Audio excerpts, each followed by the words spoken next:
In today's video, I'm telling you how much money I made, so giving you a full income report for September 2021 on my art-based and handmade product-based small business. Let's do it. Hey everybody, welcome back to Rondell Designs, or if it's your first time here, hello, I'm so glad you found me. So my channel is about art and craft, DIY projects, as well as small business tips for creatives, and my studio vlog, which is a weekly series. Today, we are going to talk about income reports. I'm so excited because this is my very first income report that I've ever done. The reason I decided to do it for September is I get really inspired by income reports on people's YouTube channels, regardless of whether they're a creative person or one of the grow on YouTube type channels. And a lot of the time though, they're already well established, so their income is quite a lot. And sometimes that can be intimidating for people because you might think, oh, I'm never going to get there. I do find them very inspiring and think, yes, I'm going to get there one day.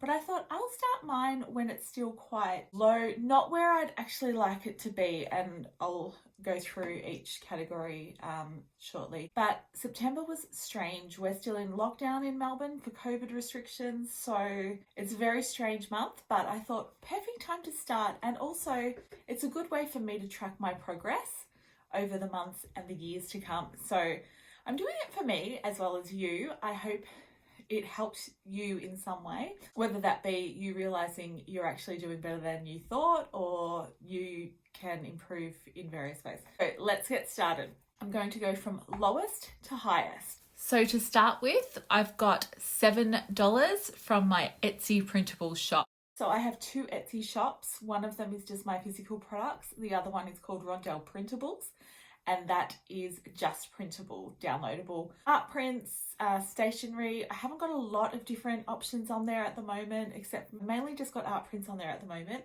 But moving forward, I'm really excited to explore other printable options, like more stationery related, kids paper games, like cutout games and stuff like that.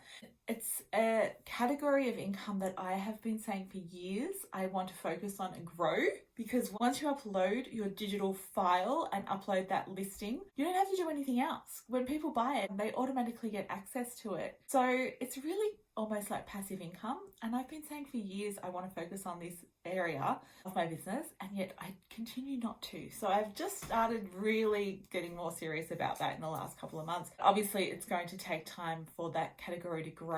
So for September I made $7. Yay! So that was a print minus the Etsy selling fees.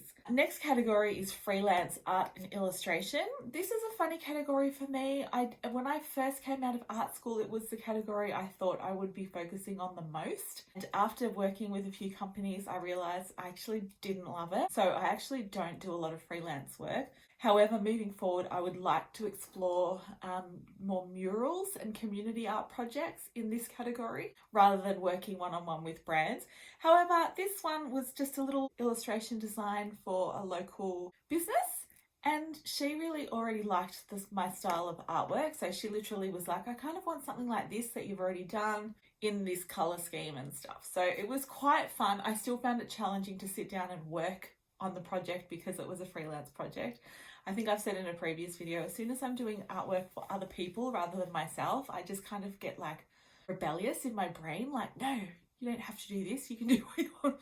So I do still find it hard to sit down and work on freelance, but I have to go, okay, well, it's still work that I'm lucky to be doing. It's in my business. I don't have to go and work for somebody else and be told what to do. So that's having that mindset is making me be a bit more committed to my freelance work. So for September, I made $250 for my freelance art and illustration. Now, the next category is my retail sales. So it's quite low. I think we're being quite heavily impacted by lockdowns in Melbourne and Sydney here at the moment. I had been booked in for quite a big design market, the Finders Keepers in Melbourne. So I had anticipated that I would probably make at least $3,000 from that 3-day event. It's really big. It's probably the most popular design market in Australia.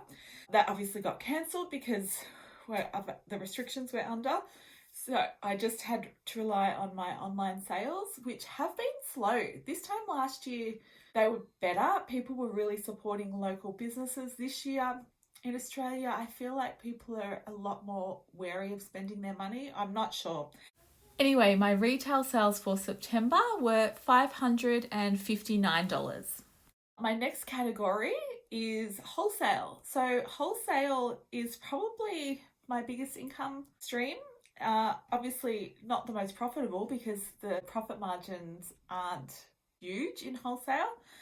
However, I like wholesale because I get an order of, say 20 wheat bags and 20 cards or something, and I like getting an order together like that in one big batch, and then you send it off and you get paid a decent amount of money. In September for wholesale, I made $1,458. So again, for this time of year, I'd be expecting a bit more than that. I think I had my target to be 3,000 because we are coming into Christmas sales. But again, Melbourne and Sydney are locked down. Most of my stockists are in Melbourne, and the little independent gift and lifestyle stores are closed, so only working online. So of course they're not going to be stocking up on their normal stock levels. But I think it'll be interesting to see the increase in October as we're starting to get ready to come out of these lockdowns and Christmas is getting closer. So I'm hoping October will be a lot higher. But $1,458, I'm happy with that for wholesale. Next category is the biggest income for September. Now, I do feel funny about sharing this because, I don't know, it feels weird because it's a government grant, because I am a business that has been impacted by the COVID lockdowns. I think I'm really needing to work on that myself because I'm eligible and I would have probably made that much in retail and online sales had we not been in lockdown. So, I mean, that's what the grants are there for, right? It's just strange that that's the bulk of my income. So anyway, it's what it is, and I'm very grateful that I was eligible to receive this grant, and it definitely helped me get through the month a lot calmer than I would have otherwise.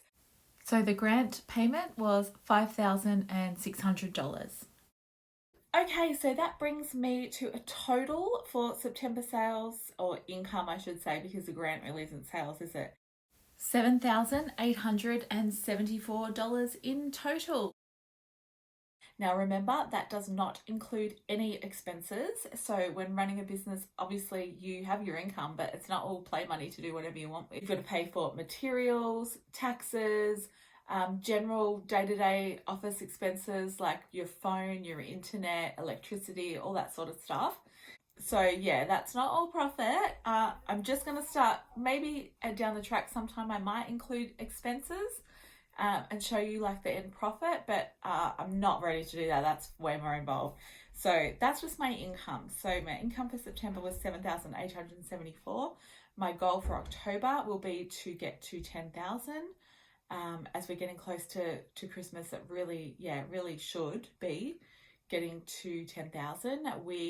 In Melbourne here, we are still in lockdown for all of October, pretty much. I think we're coming out at the end, hopefully. But people will be starting to buy for Christmas, so retail and wholesale sales should definitely be increasing.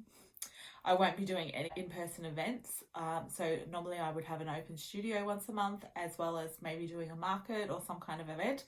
Obviously, all my retail is going to be all online, and I'd really like to see if I can get those digital sales on my printable Etsy shop up more than $7. I also sell digital products on my website. However, the way I record them in my accounting software, which is Xero, I don't separate digital sales to physical sales on my website because I think I just don't have it set up so that it's that thorough where I can categorize which part of the sales. It just comes through my accounting as a Shopify sale, so I just upload it that way. I guess within Shopify itself, I could go in and then do a monthly report in there to see what percentage of the sales I'm getting are for my digital products. So I probably will start doing that maybe from January 2022, start doing a bit of a breakdown of my Shopify sales for myself. But as it stands, digital Etsy sales will be their own category, and online retail sales just go in a bulk. So that